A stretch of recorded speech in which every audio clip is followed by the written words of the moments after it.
परभनी में अजीत पवार की मौत के मामले को लेकर जांच पारदर्शी तरीके की जाने की मांग उठ रही है।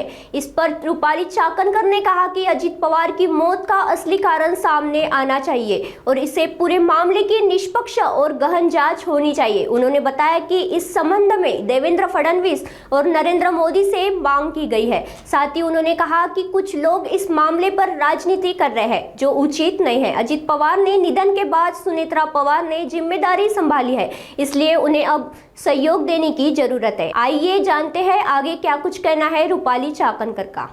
मला असं वाटतं त्यांनी जे प्रश्न मांडलेले त्याची उत्तरं ती चांगली देते। घटना घडल्यापासून पहिल्या दिवसापासून राष्ट्रवादी काँग्रेस पक्ष म्हणून असेल, एक सदस्य म्हणून असेल, आम्ही सर्वजण ही राज्याचे मुख्यमंत्री असतील, सन्माननीय पंतप्रधान असतील, त्याचबरोबर या विभागाचे मंत्री महोदय हे केंद्रात काम करतात ते असतील, या सगळ्यांकडे मागणी केलेली आहे।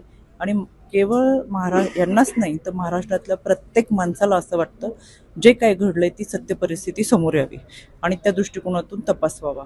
म्हणून हा तपास होत असताना तो पारदर्शक झालाच पाहिजे ही आमच्या सगळ्या कार्यकर्त्यांची मागणी आहे आणि त्या अनुषंगाने आम्ही पाठपुरावा करतोय। राष्ट्रवादीच्या जे अजितदादांच्या कुटुंबियांना राष्ट्रवादीचे काही नेते बोलू दिले जात नाही असा सुद्धा आरोप केला जातो।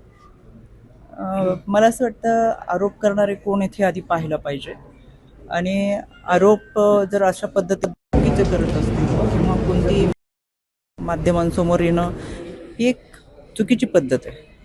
यामध्ये आपण पाहतोय आदरणीय सुनेत्राबाईंनी चौथ्या दिवशी त्यांनी उपमुख्यमंत्री पदाची शपथ घेतली, राष्ट्रीय अध्यक्ष म्हणून त्या विराजमान झालेत, पारदादा राज्यसभेची त्यांना उमेदवारी दिलेली आहे।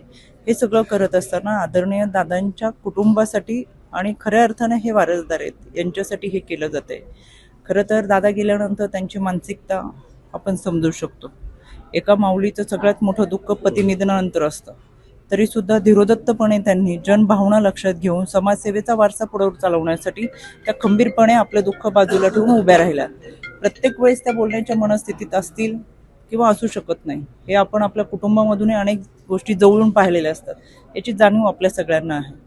मला एवढंच सांगायचं आहे की या गोष्टीचं आता कोणी राजकारण करू नये अशा या गोष्टींमध्ये।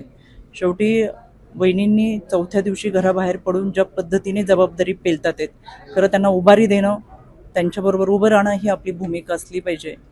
पण काही लोक ही विरोधकाची भावना सातत्याने वैफल्यग्रस्त सातत्याने दादांच्या कुटुंबावर बोलणं, वहिनींवरती बोलणं ही कोणती पद्धत आहे हीच मला समजली नाही। त्याच्यामुळे जे कोणी करत असतील त्यांनी समजून घ्यावं आणि हे असं राजकारण बंद करावं। संपूर्ण महाराष्ट्र पाहतोय, महाराष्ट्रातली जनता सुज्ञ आहे आणि या जनतेला जे काही चाललंय ते खूप चांगल्या पद्धतीने समजतं।